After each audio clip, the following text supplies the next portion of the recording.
Hi, everybody. Welcome Hello. to Cliffhangers and Cocktails. I'm Shay McLeod. This And I'm Amy is, Sissel. and we are USA Today best-selling authors of paranormal women's fiction, among other things. And this show is brought to you by the Caftan Coven. Woohoo! Please note, caftans. Caftans. If you are watching this on YouTube, you will see that we are wearing caftans. Yes. So today we're going to be talking with Anastasia Wild about her new witchy novel, The Accidental Coven. We'll also be talking about the waning moon and what that means for us, as well as the usual drinkies, witchy things, and the general shenanigans. And I love a good shenan. Oh, yeah. And sometimes I like to shenan again. Clever. Boom, boom. Thank you. So our affirmation today is, I embrace all the new opportunities coming my way. I think that was our same one the last time. It may have been. We have a lot of embracing to do, though. We seriously. do have much embracing, because just when you think you've knuckled down and you've really gotten that embracing good, you realize you need to learn more about embracing. So let's embrace those opportunities. Yes, 100%.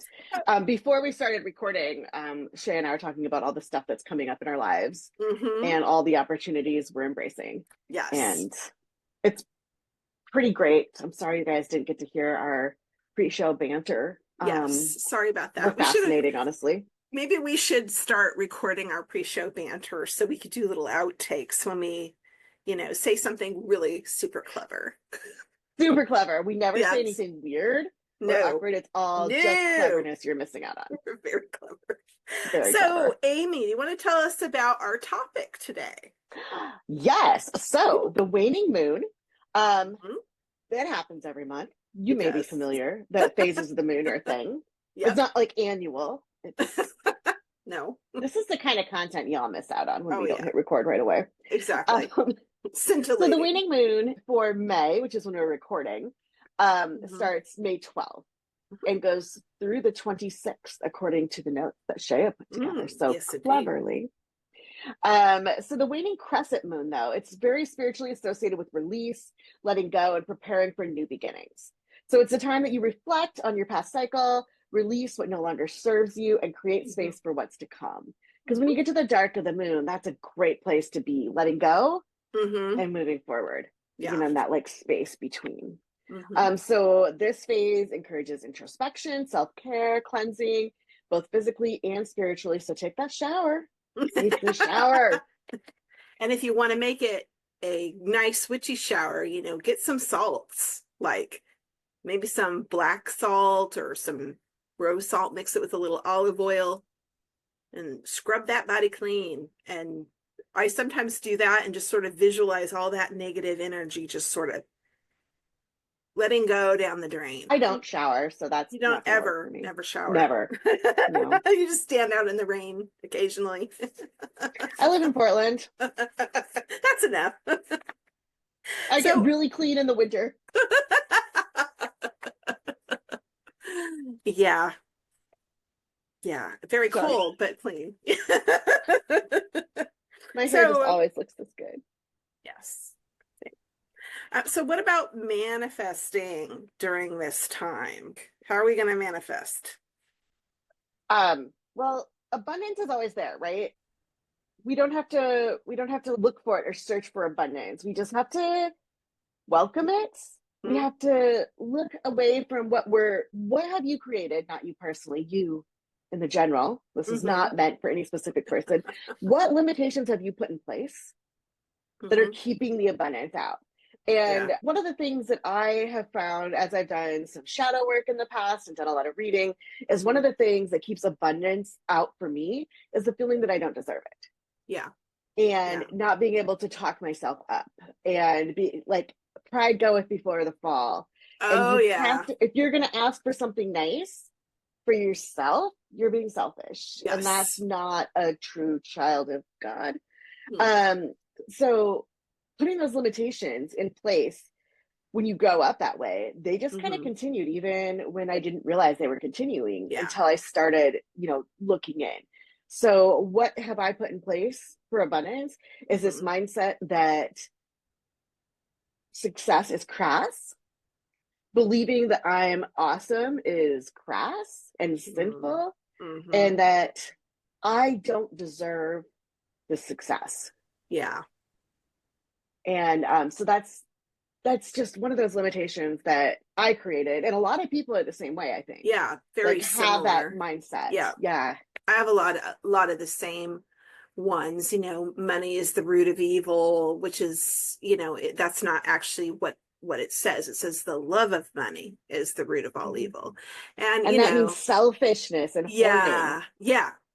It's not doesn't mean money itself. If you get too attached, it could all go away in any minute. And so that's my thing of being really fearful that, oh, sure, it might come, but then it'll go away just as quickly. And like, it was funny, I was in a call this morning that's this group that I uh meet with once a month, and we talk about abundance and manifestation and everything. And I realized that, like, this is so bonkers, but like, you know, one of the things that I'm really fearful of when it comes to abundance, money, whatever, is like taxes. Like, if I make more money, I'm going to have to pay all these taxes. And You don't have to. Just kidding, IRS. Just kidding, IRS. Nudge, nudge, wink, wink. Yeah, no, but it's like, you know, but then I realized as we were doing this call that, like, that's kind of a ridiculous worry, because if I'm making more money where I have to pay more taxes, I'll have the money to pay more taxes. And so once I realized that, I was like, oh, this is something that I can let go. So that's like a really good thing. Like, in fact, there, you know, it was like, well, if I sit down and I sort of make a plan, even if it's like someone said, if you lost it all, you know, whose couch would you sleep on? And did you save enough beans and rice? And I'm like, well, that, you know, that's ridiculous.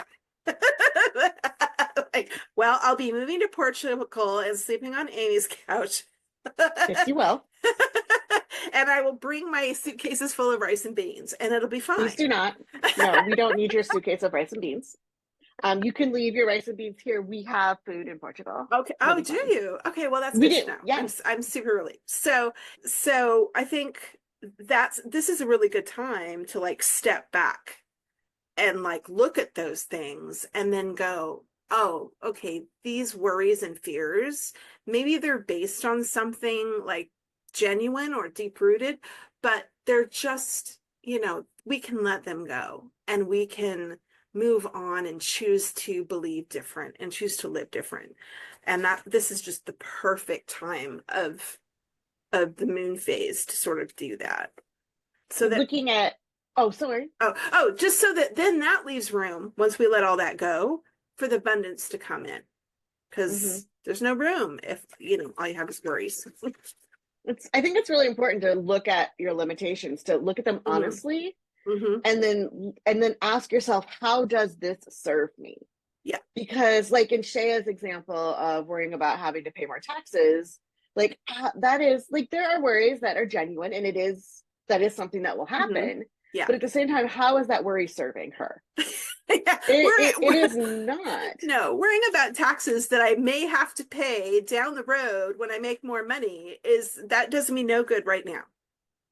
And the same with my like I don't deserve this. Right. Of course I freaking do. Of course you do. You absolutely do. Just everyone by deserves existing. Good things. Yeah. Almost everyone deserves Almost everyone. There's a couple people I could point out that I don't think deserve good things, but that's not really up to me. Yeah. And if we started like naming people, that would be a very different podcast. So we're just going to move on and talk about the moon. Yeah. We're going to talk about the moon. So as we're letting go of these things, we're allowing the abundance to flow in. And then as the moon sort of wanes and gets smaller, as it becomes darker and we're heading into that, it's the perfect time to just sit quietly and kind of meditate and listen to our intuition and those nudges we get from the universe to sort of guide us through, you know, what we need to do next. what to bring into our lives and what to let go. And then we get to the final waning crescent when we just have that sliver. I love that. Yeah, that tiny little sliver. I love it. It's so pretty, it's so magical. And that's a great time to sort of look over the intentions that you set during the last new moon and see kind of what worked, what didn't, what you manifested in your life. Because I was having a talk today, and it was like a lot of, we tend to focus on only the negative things that happen in our lives. We're sort of hardwired that way. It's genetic. It's part of our DNA. But what we need to do is stop and look at how powerful we are, like all the things that we've manifested, because we tend to sort of brush off things sometimes and be like, oh, well, that was just a coincidence, or, oh, I got lucky. No, you earned that promotion. You earned the sales on that book. You manifested those sales. You manifested those opportunities. You put that out in the universe, and the universe responded, and you picked it up. So, just kind of think back over like the last month in particular and all those great things that happened that you manifested. And what do you want to take with you into the next month? Really? I think I don't keep a gratitude journal per se, but I have my daily planner, and there's a section on it that says, today I'm grateful for blank. And I don't always fill it out, but I try to at least think about it when I open my planner. Because I think like what you said about how much we focus on the negative, and because it just seems so overwhelming, and positive is, like you said, oh, it's luck, oh, it's a coincidence. Yeah. But like being able to sit down and look at what you're grateful for. Yeah. It's pretty freaking amazing when even if it's just the littlest thing. Yeah. I think it's really good. I do want to say, so when I was opening the script that Shea put together for this, because we have little scripts that we definitely stick to 100%. 100%, totally. It's like the waning moon, and the second book I ever published was the waning moon. Yes. And everyone should go buy that series. It's down on 100%. Please go buy it. Yes, go buy it. It's good. Waning moon. There's seven books. There's a moon on the cover of the second one, I think. That'll keep you reading for like a couple weeks at least. And then you can jump into the spin-off series that's coming up this fall. So nice. So anyway, read my books, read Shea's books. Do you have any moons? Yeah. Do I have Kissed by Moonlight, which is, there you go. Was it the 5th book? Once you publish a lot of books, it's kind of harder. Yeah, I'm at like 100+ books at this point, and I often machine, you guys.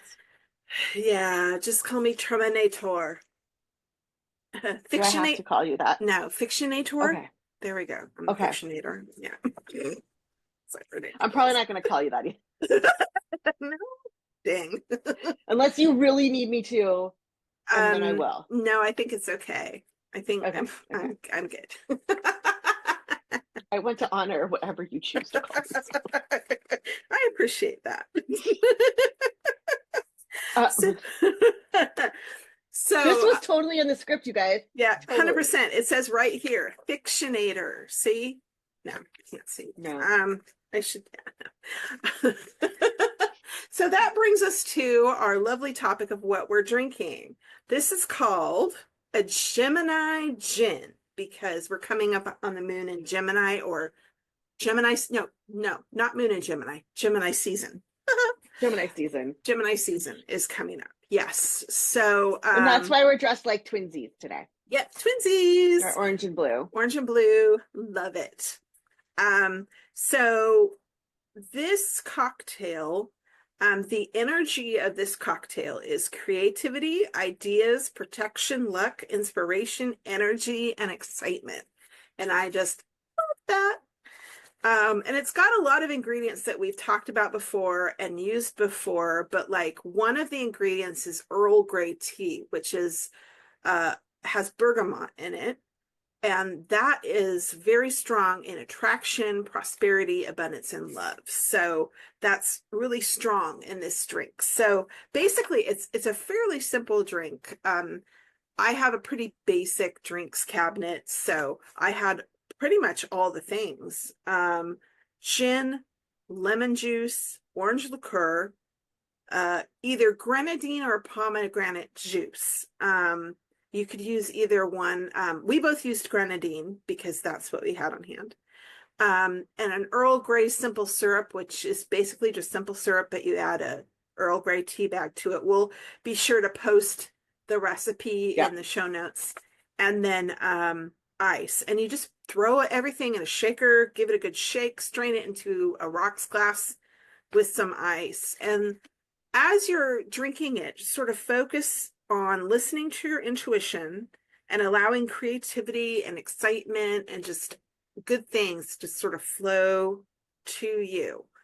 And it's honestly, I wasn't entirely 100% sure about this drink. Because I was like, Earl Grey tea with gin, that's different. But it's delicious, right? I have made Earl Grey gin cake before, opera cake, and it really is an amazing combination. So I was fairly sure it would be good, but I was still not I was like, interesting choice, Shaya. But then when I started thinking about it, I'm like, no, this will be good. And it really is because it's got that punch of lemon in there. And then the Earl Grey is just kind of subtle in the back, I think. Depends on how much you put in. Because like there is a recipe that Shaya gave me for this, and I knew all the ingredients, but I went upstairs to make the cocktail and realized that I'd left the recipe downstairs, and I have a broken foot, and so I'm like, I know all the ingredients, I'll just measure with my heart. So for those of you watching on YouTube, you'll notice my drink is very pink. Yeah, mine is only a very slight pink tinge. You can't tell, but there's a slightly pink tinge to the yellow. Yeah. Mine is real pink because I used more grenadine. And I used more Earl Grey, I think, and definitely more gin.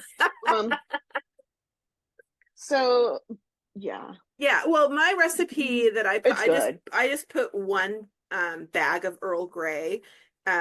Now you could put 2 or even 3 and make it stronger. I might try making it stronger next time, but I wanted to try with 1 the first time. But that just gives it a really subtle sort. So it just kind of depends on how strong you make it. And yeah, definitely. Yeah, I didn't remember how many tea bags. So I used 3. Well, see, there you go. See, there you go. The great thing about these is you can always adjust things. Like, if you're making this and you're like, well, I like something to be a little bit more, not as sweet, you can pull back on the simple syrup, or you can pull, or like up the lemon. You can, so you can kind of play with it and get it to your taste. It's all about enjoying it, enjoying the taste, making it to your liking, and then using it in your magic to just bring that energy into your life. And that's kind of... I tend to measure with my heart in a lot of things. Not when I'm baking. When I'm baking, I do not measure with my heart. I measure with the scale. Yeah. I tend to measure, well, obviously baking, I always measure everything.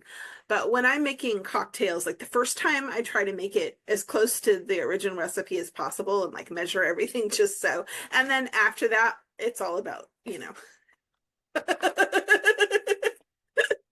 When it's gin cocktails, I'm usually like, that's not enough gin. Who puts that little gin in a cocktail? That's ridiculous. See, and I'm more that way with gin is for. I'm more that way with like bourbon. I won't have any bourbon cocktails. Well, I will drink your bourbon cocktails. So today we have a super cool guest, my good friend, who writes as Anastasia Wild, and she's launching a new pen name called Hollie Moon with a brand new witchy series. So I can't wait to chat with her about all her witchy stuff. Yes, Baba Yaga. Baba Yaga. I'm just gonna chant that until she shows up. Baba Yaga, Baba Yaga. Okay. Hi, everybody. Welcome back. We're talking with Anastasia Wild, who is magically morphing into Hollie Moon. And we will get to that in a little bit, but I'm just going to read you her bio really quick. Anastasia Wild is the author of 32 paranormal romances featuring shifters, characters who can shapeshift into animals. Currently, she's launching a new series of paranormal cozy mysteries under the name Hollie Moon, which is of Pirate Cove. The first book, The Accidental Coven, is due out in June this year. And for those who are dying to know, her favorite cocktail is a blackberry martini or bourbon straight up. But her witch's coven's favorite cocktails are Bloody Marios, and we'll talk more about that too. Before becoming a full-time author, Anastasia had a number of different jobs, including pizza delivery driver, administrative assistant, and professional astrologer. She lives in the Pacific Northwest and collects books and crystals, all of which are magic. Her hobbies include theater, figure skating, and playing the flute when no one is listening. Welcome, Anastasia. Yay, so excited to have you here. And okay, so when I was preparing for this and I read the synopsis, I went to Amazon to buy it immediately. And it turns out, as Shea just mentioned, I cannot because it's not out till June. But I'm going to read you guys the synopsis and then you will also have to wait until June. So sorry about that part, at least. So the Accidental Coven. When three witches with undeveloped powers, all strangers to each other, learn they've inherited a mysterious house from the last member of a dying coven, they converge on the tiny town of Pirates Cove to claim their legacy. But when a ritual gone wrong accidentally imbues them with the former coven's magic, they learn they've also inherited its enemies and the responsibility for fixing its past mistakes. Under attack from vampiric fae who want to steal their magic, and aided by a hot, mysterious fae bounty hunter, yay. Sorry, that's not part of the synopsis. That was just me. A magical maintenance crew that moonlights singing sea shanties and tourist bars, and an ancient sea captain who's more than he seems. Jinx, Melody, and Gigi have to become a true coven to save themselves and their future, and learn that magic combined with friendship and courage is unstoppable. I'm so excited. I know, I'm so excited because we have been chatting about this book, Anastasia and I, for quite a while. And I'm so excited to see it becoming a reality. I can't wait to read it. So, Anastasia, welcome to the cast. For having me. I'm very excited to be here. I'm very excited to talk about my book because I love to do that, whether people want to hear about it or not. I still tell them. So first we're going to talk about favorite cocktails. Now, I have been to your house and have had your famous blackberry martini, which is so delicious. And of course, I feel bereft. You can come next time. All right. We all know about blackberry. We talked about the magic of blackberries in previous podcasts. I am drinking I don't know if you can see it here, for those who are watching the YouTube. This is an apricot bourbon sidecar. So I'm being very fancy. I'm channeling my inner prohibition goddess. And I'm drinking a Bloody Mary, but I am excited to find out more about this Bloody Mario situation to see if I should have done something different with what I've got going on. Yeah, so tell us about the whole Bloody Mario situation in your books here. One of the witches, she's not the point of view character for this book. And during the series, each of the three witches is going to have books from her point of view. But Gigi, the only magic that she's been able to develop is party magic. So she can like whip up a charcuterie board out of nothing. Oh, I love it. And she can find a parking spot at any event just by manifesting it. But one of the things that she wants to do, she's developing a line of cocktail mixers. And one of them, the one she brings in when she first meets the other two witches, is called Blood of My Enemies. And it is Bloody Mary cocktail mix, but she calls them Bloody Marios. And when they ask her if it's a feminist take on Bloody Mary, she said, no, I just used to date a guy named Mario and he's a bloody idiot. So that's where Bloody Mario's came from. That's fantastic. There's no actual blood involved. No actual blood as far as you never know with revenge. So far, exactly. That's exciting. That's so awesome. Tell us a little bit more about your author journey. Like, when did you begin writing? How many books have you published? Your genres, whatever you want to tell us about your journey. Well, I don't know where to start. I started self-publishing in 2011, and I published a few books under my legal name, which we're not really mentioning here. And then I didn't make any money doing that, and I switched to writing paranormal romance under the name Anastasia Wild. And that went really well for me. I started that in 2016, and I went full-time in 2017. And so I have 32 romances out under that pen name. But last year I just got in the mood to do something different, because 32 is a lot of books. And I really got excited about the idea of writing a cozy fantasy mystery witchy thing. And here we are now. I love that. Yeah, I am so excited about this. So tell us more about this like first book and this series that you're doing. Like, what inspired the witchiness of it all? Is there anything we should know like about the setting and the main characters? Just kind of give us a rundown of the series and what you're planning for the first book. I wanted to write something different. I'm not exactly sure. I had something sort of witchy in mind because I thought that would be fun. And then actually it happened, a friend of mine sent me not a meme, but a little video where that was supposed to be some guy registering complaint about his neighbors because all their supernatural stuff was like tearing up his yard, and leprechauns were bothering it. It was very Can happen. It finishes up with, if your Baba Yaga hut doesn't stop crapping on my lawn, I'm gonna shoot it, or something like that. But it just gave me this vision of this rogue Baba Yaga hut running around. And my friend and I started riffing off this in our little message chat. And immediately I was like, I want witches, and I want them to have a rogue Baba Yaga hut in their backyard. And I wanted to do all kinds of weird things. And that was, even though the Baba Yaga hut it's in this story, it's not one of the main drivers of this story. But that was really where it started, because I just wanted these witches to live in this weird old house and to have like this she shed that turned out to be a semi-sentient rogue Baba Yaga hut that like runs around town and steals stuff from people, or shows up at some point. And in some book, I promise you, it's gonna like go walk about and show up with a dead body inside. Oh, yay! Baba Yaga had so want to do. But well, also I had to say, I would not ever be brave enough to threaten a wandering Baba Yaga hut. Like I would be like, hey, do you need a chicken? Like, what can I give you? You're welcome. Please, well, please. we don't know how it ends. I don't even know yet how it's going to end up with the body. I think it's going to have a habit of just picking up random stuff as it wanders around. So we don't know really, we won't know at first really why it has a body. I'm just assuming somebody threatened it. I would not do that. It gets upset easily. I would imagine.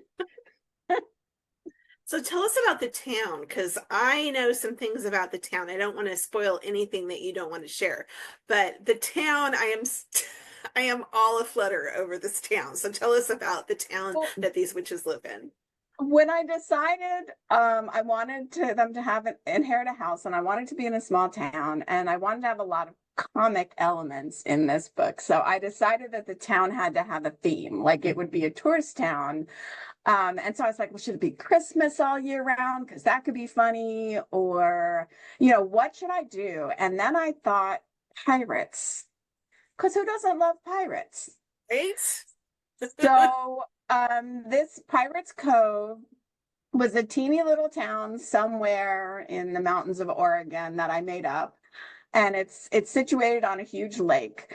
But about 50 years before my story starts, some rich guy came who was obsessed with pirates, like he was a treasure hunter in the Caribbean at some point in his life, and he bought up basically the whole town, which was very poor, not at all prosperous at that time, and somehow convinced them to make it into a pirate themed tourist town. So everything in the town is all pirates all the time. And so that in itself, is funny.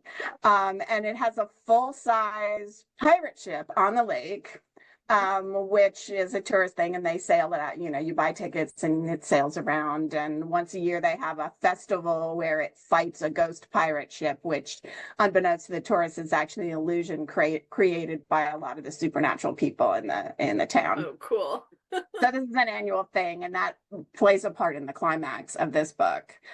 So yeah, just pirates, because pirates, and you could do so much stuff with that. So I was last September, when I was in the middle of writing this, I was visiting some friends of mine, a very old friend of mine in New Jersey, and her family, and they spent an entire dinner, my friend, her husband, and her daughter, coming up with names for the businesses in the pirate town.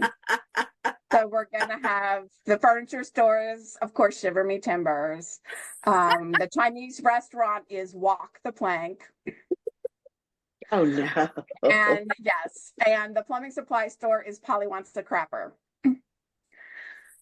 So it has a giant pirate outside, and tourists come and take selfies with the puns. Oh, the puns are excellent. Oh. I love pun business names. I mean,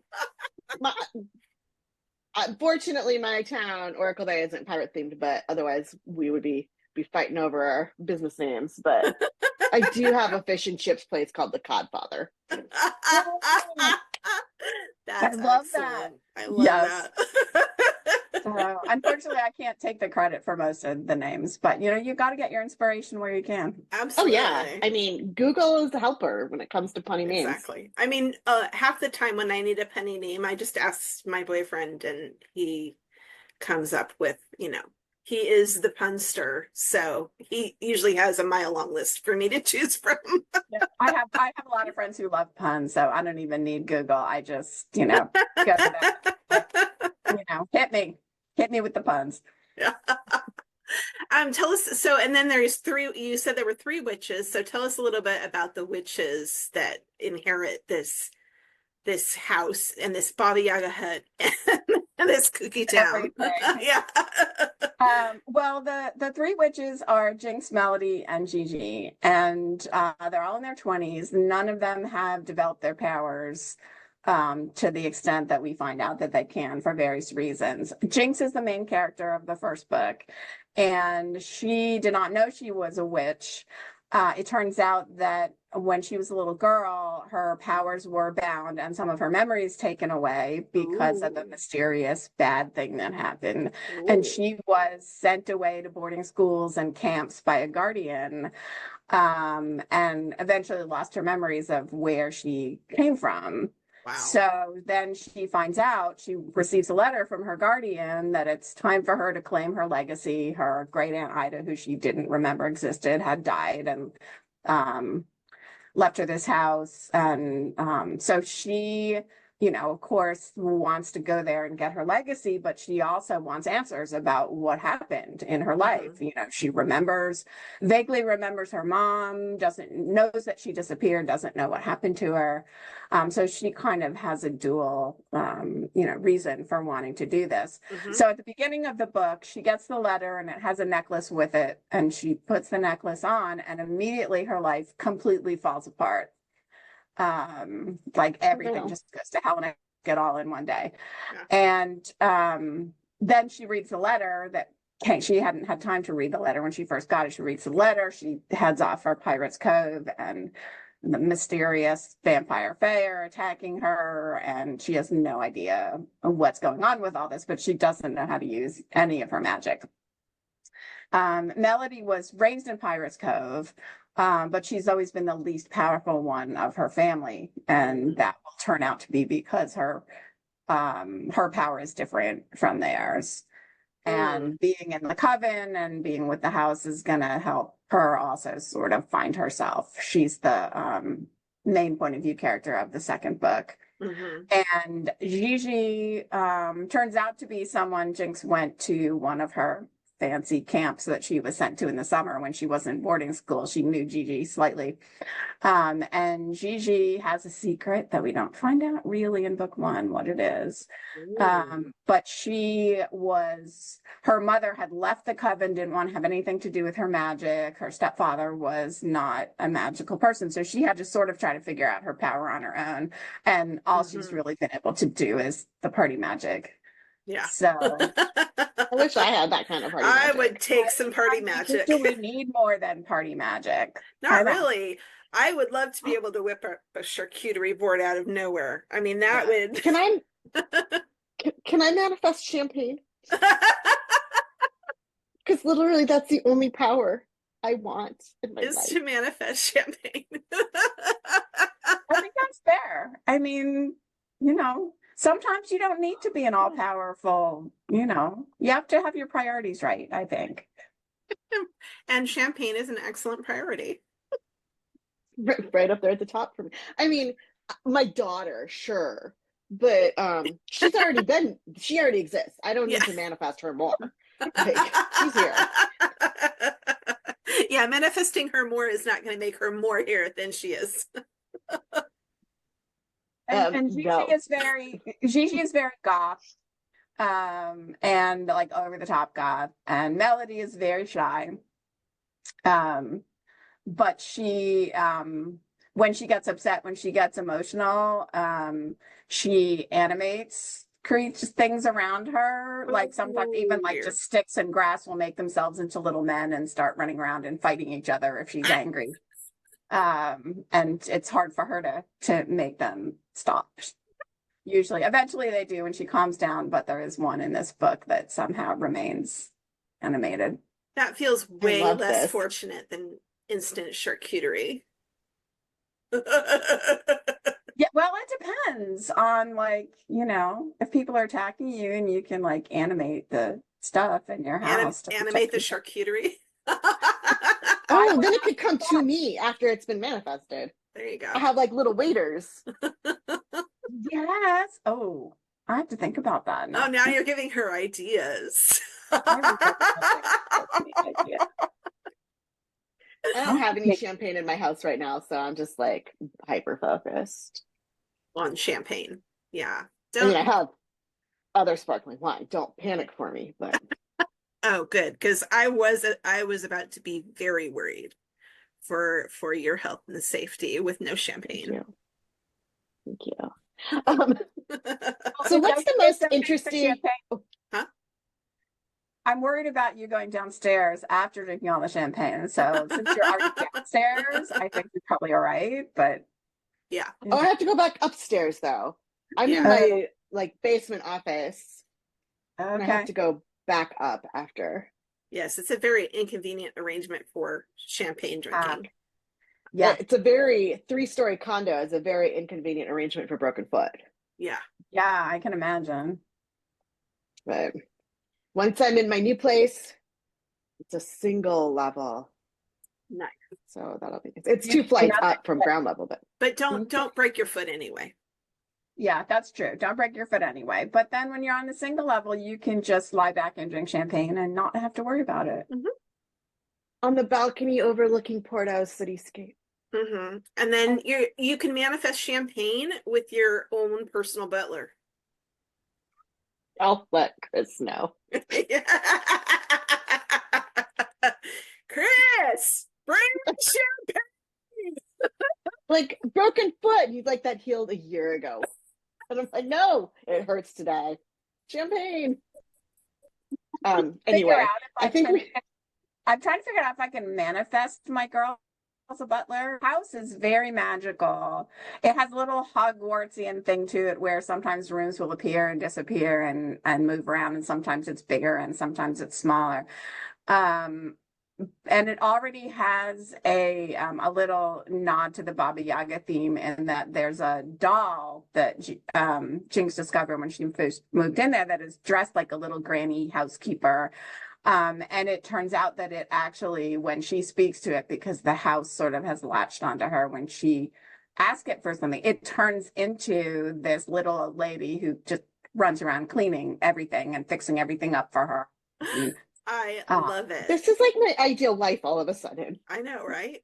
That's the whole point, though. I wanted this house to be, and they even mention it in the book, like one of those memes that you see on Facebook. They're like, all the girl wants is a house with a tower and a library and a Black Panther curled up on the fireplace. And pockets in her dresses. Yeah. Yeah, and all of those things. I wanted this to be that house. I wanted this to be that meme for the readers, everything that you would want to have in a magic house. And I wanted to give them all of these things that we would all just love to have. Mm-hmm. Oh, I really love that. Can't wait. I want to go live there now. Right. So what's the most interesting or unusual research that you've done for a book that you're writing, whether this one or something else? I gave that some thought.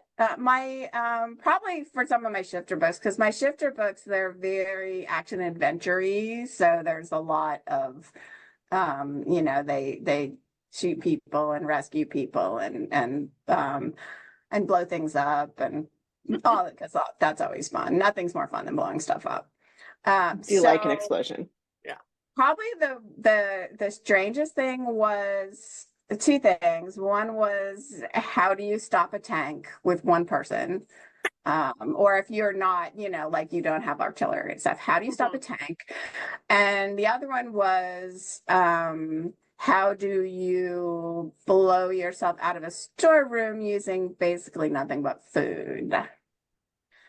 The answer to that, by the way, is flour. Flour explodes. Yes. If you ever spill like 5 pounds of flour and have flour dust in the air in your kitchen, don't light a match, because it will literally explode. Explosives expert in my Black Ops Wolf shifter pack that I had, he and his guys were captured and put in this underground room that was like a storage room, and they were imprisoned in there, and they got themselves out by blowing up some flour. One of them happened to still have a cigarette and matches still on him, because the guys who kept, they're like, he's like, you still have that? And I was like, they're amateurs. So, and that was this Black Ops group did the tank too. And by the way, if you ever want to stop a tank, you happen to have C4 or any kind of explosives on you, you just have to get the explosives under the tank track. That's the little track thing that its wheels are in. And if you blow up the track, then the track gets dislodged from the wheels and the tank can't move. You're welcome. Okay. That has come up before and I didn't know the answer. So right. So next time, take a bag of flour with you when you go to stop a tank. There's that too, except the flour really has to be in an enclosed space, so it doesn't really work outdoors. But I just had one of the wolves run in with a backpack, get underneath the turret gun, turn human, rip off the backpack, throw it under the track. Well, we know what we're doing with our wolf shifter friends then. They're the ones that are going to go. And now you open the top of the thing and throw the flower. Change back from being a wolf. Now you get to picture a naked guy blowing up the tank track. So that makes it better. Yeah, definitely. So tell me, if this naked guy or any of your characters in the witchy book that we were talking about before we got derailed by naked men blowing up tanks, who would play your characters if you had like a Netflix deal or something like that? I can't. I'm so bad at this. Don't make me do this, because I don't remember what actors are called. And I don't know, all my characters are in their 20s or 30s, and I'm so old now, I don't even know what actors are. Yeah, but we are also old. Well, I'm old. And so you can always do ones that so young that we knew. And oh my God. You can tell me, Robert Downey Jr. when he was, 25, and I'll be like, okay, I know what that is. Oh, I don't You don't know. have to. But you No don't have to. pressure. You We don't do have not to. want to stress our guests I'm out. just like, I so suck at this. People always ask, this question in interviews. I'm just like, I don't know. They're in my head. Like they're real in my head. Mm-hmm. Once in a while, I have a character that I kind of riffed off an actor, but there aren't any in this book. So I can't do it. I can't do it. Sad business. Well, that's okay. We'll forgive you. The best I can do is that Finn, the bounty hunter, looks like he belongs. He looks like he should be a hot pirate in a Disney movie. Excellent. So. I can go with that. Absolutely. I believe that's where I got excited mid synopsis reading. I believe you're correct. I love a bounty hunter. So I don't know why. What besides, like, we talked about switching from doing what you were doing under your legal name to doing paranormal, and partly because you wanted to do something different, but what specifically drew you to doing paranormal in general? Or which is all the books I've written under all three names have magic in them. I think I can't really answer that question because it never occurred to me to write books that didn't have magic in them. But see, that's an answer right there. Yeah, because I love magic. I think magic is real. Don't tell me it's not. Magic is real. And if it's not, it should be, because magic should be everywhere. I think it is everywhere. And You're not getting arguments from us. Yeah, no arguments here. Well, and part of what turned out to be my overarching theme in my romances that I know is going to carry into this in a little bit of a different way was the power of love, not just between the couples, but shifters. One of the sort of tropes of shifter romance is that shifters live in small communities, either a wolf pack, or sometimes they call it a crew, that they have just a certain number of shifters that have formed sort of a community together. Because in my world, humans don't know about shifters. They have to be a secret. And so they're sort of outside of human society. And I ended up making it so that the bond between the couples, like true mates, is actually magical. It's tangible. You can even see it sometimes. It shows up as like a blue light that surrounds them, and it makes them more powerful. Sometimes, especially when it's first invoked, it can help them heal each other. But also there's a bond in my world between the members of the crews when they pledge to their alpha to follow them. There's an actual sort of tangible, a tangible magical field. And so and a lot of times it's not just the couple saving each other, saving themselves. They need the whole crew to do it. So one of my themes turned out to be, we're stronger together than we are separately, always. I love that. So, and that was part of what I wanted to do in these books. I wanted these women who never fit in anywhere. This was going to be their place. That they would belong and they would fit in, and then they were going to gather more people to them. And so it's that, I believe very strongly in that kind of magic, the magic of connections. And so Absolutely. I know that's going to come out over. I love that. I love it. I love it. I love it. So we know this book is coming out in June, right? Do you have an official release date, or is it like June? Well, we hope it's coming out in June. Hopefully by the time this airs, it will be up for pre-order on Amazon. I have family issues. I care for my dad in nursing home at a distance, and a lot of times one of the reasons this book took longer than I thought to write was that he has crises from now and then, and I have to deal with that.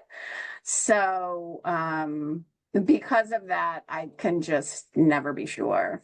Last couple of years when I'm gonna get a book out. I have hopes. This one was supposed to be out last year.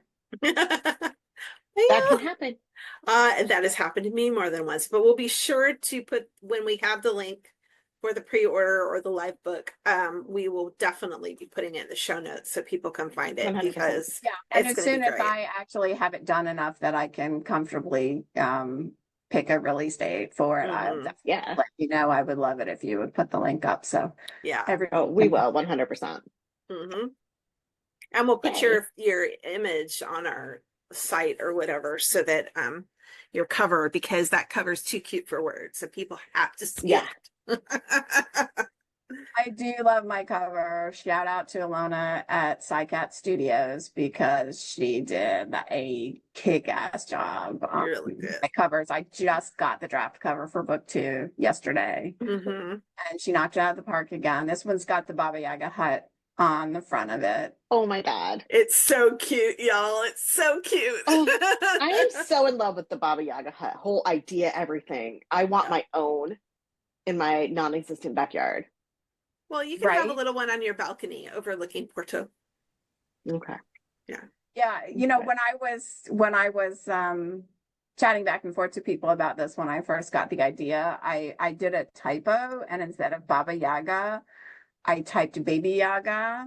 And then I said, oh my God, I want to like bring in a miniature one, a baby one. And it throws little tantrums with its little chicken feet.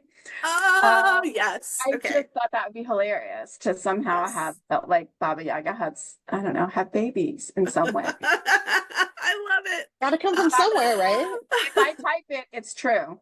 Absolutely. Right? That's my theory about everything. If I type it, it's real. I love it. That is so great. I can't wait to read it. So where can we find out more about you? Where, if we want to know more about Anastasia, where do we go? I have a Facebook group, Anastasia Wild author. And my books are all on Amazon. My books are in Kindle Unlimited, so I'm exclusive to Amazon with my ebooks. So I can be found there. Other than that, I'm a little reclusive. It's a wonder I make any money at all, honestly, because I'm really bad about social media. I don't like doing social media, so I don't. But that's one of the things I want to maybe expand on for this series. Yeah, cool. Thank you so much for joining us today. It's been awesome talking to you, and I cannot wait for this book to come out. And I am sending you all the success vibes for this book. Yes. All running at you right now. Thank you so much. So be sure to check out the show notes for all of Anastasia's links. We'll be putting up the link to The Accidental Coven by Hollie Moon when we have that. So happy to have you here. Thank you. Thank you. Thank you. Yeah, cool. All right. So interview done already. We're super fast. Super fast. So I'm going to pull out this Fearless Fight Like a Girl Oracle deck, which I really like. It's very cool. I've used it before on this show. So I'm just going to, here we go. Cool background there. And, or whatever you call the back of cards. And it's like basically a shield with a couple of swords and random ferns, because why not? Ferns are awesome. Ferns are awesome. We have them all over around here. And I had a dream that somebody told me that I didn't love ferns enough. And then they followed me around hitting me with ferns. Yeah, that's really I just weird. remembered that. It's a very strange I love dream. ferns just fine. Like, please don't hit me with ferns. Okay. This is called The Rooted Fight. And here is the picture for those who are on YouTube. For those who are not on YouTube, we have this beautiful woman. Her dress has what kind of looks like entwined, like trunks of trees and kind of branching up. And from her hands is like pouring water. And then beneath her is like, oh, there's like a little fox in the corner, rabbits, sort of nature. So she almost looks like a goddess of the forest to me. I love that. Yeah. So let's see That's me. the book. Totally. It's very much you. And we are going to go over here to the rooted fight. Now is the time to tend your roots. Dig deep in your soul's soil and know your worth. Let the blessings come to you by cultivating receptivity rather than solving, caregiving, rescuing, or fixing. Tree Mother doesn't run around the meadow offering shade to everyone who passes through, nor does she seek out squirrels or birds to shelter. She doesn't conjure rain or sun to bless her.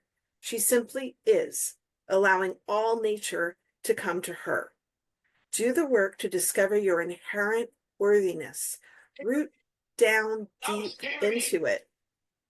This will give you the confidence to know that what passes by you is not for you.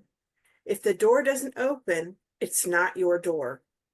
What is for you will come to you simply by the power of your vibration. It is the rule of nature, the law of attraction. This is rooted, grounded receptivity at its finest. Oh, wow. That I really, love that's amazing. That's very strong. And that really totally dovetails with what we were talking about today. that. Amazing. It's always, and that's happened every single time. And We've never drawn a card that made us go, huh? Yeah, it's always somehow, and we really truly shuffle and pull the cards right here live as we're recording. Well, not live, obviously, but as we're recording this, While we're recording. Yeah, we're genuinely doing this. We're not, editing it or picking through cards to find the right one. We legitimately just, shuffle and pull the deck, and every single time it just comes up aces. It's just amazing to me how that happens. Yeah, it's pretty cool. I couldn't help but notice that you're wearing a waning moon necklace. Oh, yes, I am wearing. Did you do that on purpose for today? I did. I wore this necklace that you gave me for my birthday. Oh, yeah, I did give it to you. Yes, you did. Although I got it on Beltane, which is cool, super cool. It is a waning moon, crescent moon. And I forget, we finally figured out what the rock was, the stone, but now I have totally forgotten. I did buy it for Shea very close to her birthday, which is in early February, and then didn't give it to her until we celebrated Beltane. Yes. Well, the same. I didn't give you your present until Beltane, and your birthday is also in February. That's right. This is it's actually a white agate. So which is for healing powers and harmony, and it is a calming crystal, and it's also just really, really, really pretty. So it's for emotional balance, personal and professional growth, and crystal healing. So, and of course, girl needs some healing over here, so it's perfect. Yes. You gotta come be my neighbor in Portugal. Yes, that is the plan. Okay, so we're going to put in our show notes, where you could buy the books that we talked about Lauren's book, about Amy's book, Waning Moon. Also the Oracle deck. I think we posted it before, but we'll post it again. And and thanks for joining us, everybody. Yeah, and don't forget to subscribe, smash that like button, tell all your friends and enemies and casual acquaintances, everyone, really, drop a note to your mail carrier, whatever. Slap a post-it out for your UPS driver. I thought you were going to say slap somebody, and I was like, that's not going to help. I don't know. Slap anybody in our name. It might. Some people are into that. I was going to say, unless they ask for it. Yeah, if they ask for it, go right ahead. Anyway, we will be back very soon with our next interview, and see you later. Take care and have a wonderful month ahead.